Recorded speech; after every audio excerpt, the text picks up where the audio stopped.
Табык – легендарный ударный инструмент, несомненно, ритуальный.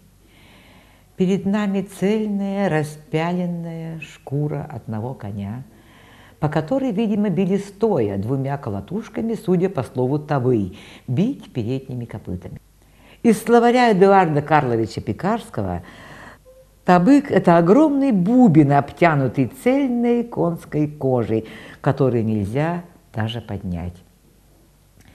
По этнографическим источникам известно, что этот нераспространенный в быту инструмент изготавливался в особых случаях, когда, например, в семье не было сыновей. После совершения особого обряда испрошения именно мальчика, в процессе которого родители получали свыше совет поставить табык определенных размеров из шкуры жертвенных животных, при рождении долгожданного наследника родители выполняли обещание.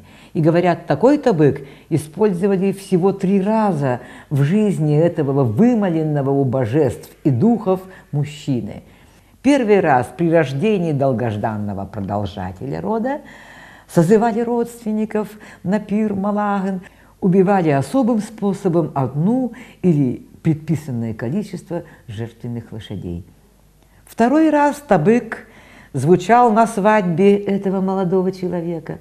Третий раз, когда человек, которому был посвящен табык, умирал. То есть ритуальный инструмент был связан с обрядами жизненного цикла этого человека, с рождением, свадьбой и похоронами.